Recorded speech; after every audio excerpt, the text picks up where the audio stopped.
जानवर को ज़िबा करने से पहले कभी दहशत ज़दा नहीं करना चाहिए, यानी उसके सामने चाकू, छुरी वगैरह तेज नहीं करनी चाहिए।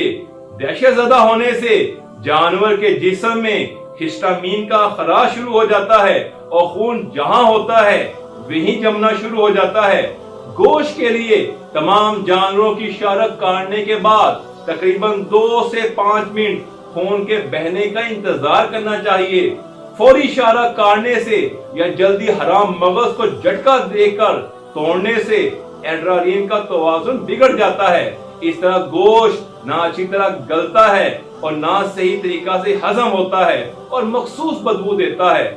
मियार गहरा सुर्ख होने से डिस्टर्ब हो जाता है और 3 से 4 घंटों में खून का रंग सही मायल हो जाता है। इसलिए इमाम सज्जाद अलैहिस्सलाम ने फरमाया कि जानवर को ज़िबा करने से पहले पानी पिलाओ और एक जानवर को दूसरे जानवर के सामने ज़िबा करने से एहतियात बरतो। जवान जानवर का गोश्त सेहत के लिए मुफीद है, बूढ़े और बीमार जानवर का गोश्त सेहत के लिए मुफीद ना है। इस तरह बवक्ते ज़िबा अगर जानवर हरकत ना करे यानी पाँव न रगड़े तो ऐसा जानवर भी सेहत के लिए फायदा मंद ना है।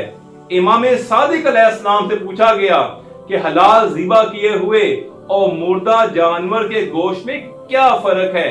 आपने फरमाया हलाल ज़िबा गोश्त आग की तपश से सुकड़ता है जबकि मुर्दार का गोश्त फैलता है। इमाम सादिक अलैहिस्सलाम रवायत करते हैं अल-लहमु युम्बतुल लहमा वमन तारकु 40 यौमन साअ खुल्का, ये गोश्त खाना गोश्त को उगाता है और जो शख्स 40 दिन गोश्त खाना छोड़ दे उसका अखलाक खराब हो जाता है। जानवर को ज़िबा करने के लिए स्टेनलेस स्टील की छुरी की बजाय लोहे की छुरी का इस्तेमाल बेहतर है।